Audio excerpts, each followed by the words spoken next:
سڵاوتان لێبێت هاوڕێیانی بەڕێز و خۆشەویست. خۆشحاڵم کە جارێکی تر لە ئەکادمیای چاوساغەوە هاتمەوە خزمەت جەنابتان بۆ پێشکەشکردنی کۆرسێکی تر لە کۆرسەکانمان، ئەویش چۆن سەرکەوتوو بین لە دۆزینەوەی کاردا بەشی دووەم. لەم بەشەی کۆرسەکەمانە باز لەوە دەکەین کە چۆن ئامادەکاری بکەین بۆ ڕۆژی چاوپێکەوتن. لەم کۆرسەدا ڕێنمایی تەواو دەدرێت سەبارەت بە ڕاهێنان بۆ ڕۆژی چاوپێکەوتن، تەکنیکەکانی وەڵامدانەوەی پرسیارە جیاوازەکان، زمانی جەستە و شێوازی خۆپێشکەشکردن، متمانە بەخۆبوون و کۆنتڕۆڵکردنی دڵڕاوکێ. بەشی دووەم. ئەم بەشە لە سێ بەشی سەرەکی پێک هاتووە: ڕاهێنانی چاوپێکەوتن، پرسیارە باوەکان و وەڵامدانەوە، زمانی جەستە. هاوڕێیان، بۆچی ڕاهێنان گرنگە؟ بێنە پێشچاوی خۆت ئەگەر لە تەمەنێکی کەم دایت و وا خەریکە فێری لێخوڕینی پاسکی لەبیت، بۆ جاری یەکەم سوکان گرتنەکەی و بۆ جاری دووەم قاچقس لەسەر پایدەرەکەی و وردە وردە جارێ بەم دیوە جارێ بەو دیوە و جارێک سێ چوار هەنگا و 7-8 مەتر ئەڕۆیت ئەکەویت و ئەوەستیت و وردە وردە هاوسەنگی وەرەگریت و وردە وردە وات لێدێ کە ئەتوانی هەم پایدەر و هەمیش سەر بەرزکەیتەوە تاوەکو گەیتە ئەو ئاستەی کە بەبێ هیچ بیرکردنەوەیەک، بەبێ هیچ بیرکردنەوە لە هاوسەنگی پاراستنێک، یەکسەر سواری پاسکی لەکای بیت و سەیری پێشەواکەیت و دەسەکەی بە پایدەر لێدان. ئەمانە وەکو بابەت نامێنن کە عادی چاو لەسەر پایدەرەکە بێت و ئادی نەکەوێتە ناو ئەو چاڵەوە و عادی ئاگاداری سکانەکەی بیت. ئەمانە هیچی نامێنن.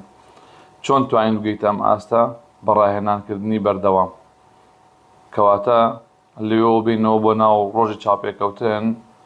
یەکێک لە گەورەترین هەڵەکان ئەوەیە کە بەبێ چاوپێکەوتن بچیتە ناو، بەبێ ئامادەکاری و ڕاهێنان بچیتە ناو چاوپێکەوتنەوە. یەکێک لە هەڵە گەورەکان ئەمەیە. وەکو چۆن یاریزانان پێویستیان بە مەشق هەیە، تۆش لە ڕووی ئامادەکاریەوە پێویستت بەوەیە کە ڕاهێنانێکی تەواو بکەیت بۆ ڕۆژی چاوپێکەوتن. ئامارێکی گرنگمان هەیە کە ئەگەر 3 جار ڕاهێنان ئەنجام بدەیت، لە 40 چانسی زیاتری سەرکەوتنت ئەبێت. با کەمێک بڕۆینە پێشەوە. ئێمە 3 ڕێگەی کاریگەرمان هەیە بۆ شێوازەکانی ڕاهێنان. یەکەمیان ڕاهێنان لەگەڵ هاوڕێیان خێزان.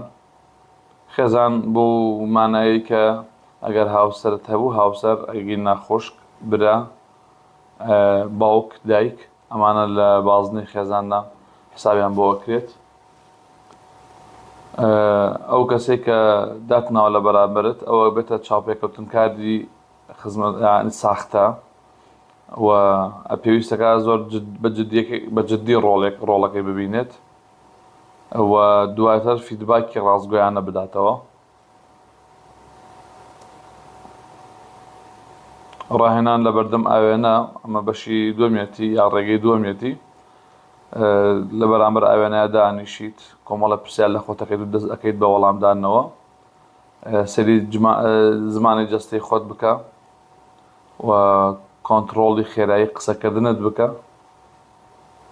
بزانە ئایا خێرا قسەکەیت یان زۆر هێواش قسەکەیت، وەکوڵێیان بەرامبەرەکەت دڵی زۆعفەکە، دڵی خاوا بێتەوە تۆزێ خێرا قسەکە.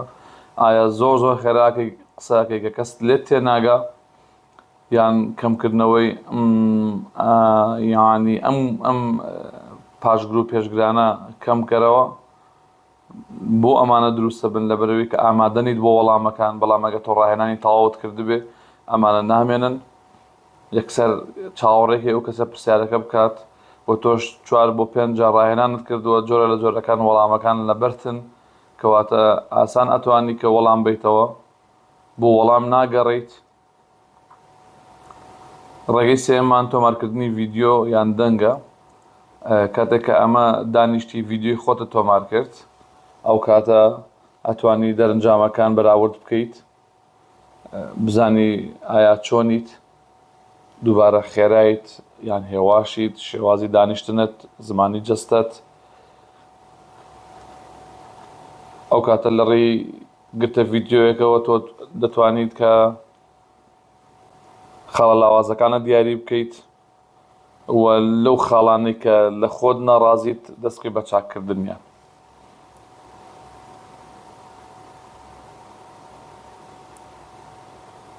ئەنجامی ڕاهێنان چانسی سەرکەوتن لە 40 بۆ لە 70 بەرز دەکاتەوە. یعنی ئەگەر تۆ خاوەنی سیڤیەکی زۆر باش بیت، زۆر ئەکادیمی و کاریگەر بیت، وەک ئەڵێ ئەگەر تۆ خۆت لە ئاستی سیڤیەکە تابیت، کەواتە تۆ کێکێکی لە کاندیدە سەرکەوتووەکان. چۆن خۆ دەخەیتە ئاستی سیڤیەکەت؟ بە ڕاهێنان. کەواتە پێویستەکات تۆ زۆر باش خۆتت ئامادەکرد بێت. ئەم ئامارەمان هەیە کە پێمان ئەڵێت چانسی سەرکەوتن لە 40 بۆ 70 بەرز دەکاتەوە. 4 هەڵی سەرەکیمان هەیە کە پێویستەکات ئاگاداری بین لە کاتی ڕاهێنانە. یەکەمیان ئەوەیە ڕاهێنان لەگەڵ کەسی زۆر نەرم، یعنی کەسێک کە زۆر نەرم بێ، ڕاهێنانی لەگەڵ مەکە. بە نمونە کەسانێکەن وەک دایک هەنێک جار دڵیان نایەت بچکێنەوە یان بەشکانەوە حسابیەکەن ئەگەر بێت و حەقیقەتێک ڕاستیەکت هەبێت و خاڵی لاوازت بێت و پێت بڵێ، بۆیکانەوە نەوەڵا زۆر باشە، زۆر باشی. ئەو لە چاوی خۆیەوە سەیرەکات ئەمە کەسێکی نەرمە، دڵی نایەت، یان کەسێکی هەر سروشتی وەیە کە نەرمە. پێویستە ئاگاداری ئەوە بیت کە لەگەڵ ئەم جۆرە کەسانە ڕاهێنان مەکە، هەتا کەسەکە زەبرتر بێت و فیدباکی حەقیقیت بداتەوە، ڕاستی بداتەوە، زۆر باشترە. یەکێکی تر لە هەڵەکان ئەوەیە لەبەرکردنی وەڵامەکان بەبێ تێگەیشتن. تۆ وەڵامی پرسیارەکانت لەبەر کردووە بەبێ ئەوەی لێی تێ بگەیت.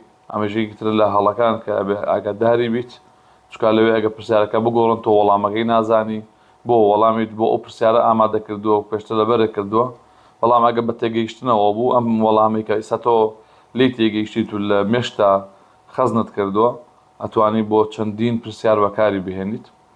یەکێکتر لە هەڵەکان ئەوەیە تەنها یەک جار ڕاهێنانکردن. ئەمە زۆر هەڵەیە یەک جار ڕاهێنانکەیت و بڵێ تەواو ئۆکەی، نەخێر 3 4 5 جار بەرەوسەرەوە تاوەکو ئەوەی کە وەکو پاسکی سوارەکە بتوانیت بەبێ بیرکردنەوە، بەبێ ئەوەی بیر لەوە بکەیت کە هاوسەنگی لە بینی قاچ و دەست و چاوتە دروست بکەیت، یەکسەر دەست پێەکەی بە ڕۆشتن. ئەمیش بەم شێوازەیە. چوارەم پشتگوێ خستنی زمانی جەستە، کە زمانی جەستە زۆر مهمە، زۆر گرنگە. بتوانیت هاوسەنگی بپارێزی لە بینی قسەکانت و شێوازی دانیشتن و زمانی جەستە و سیرکردنتە. ئەمە ئەو 4 هەڵە بوون کە پێویستەکات ئێمە ئاگاداری بین لە کاتی ڕاهێنانکردنە.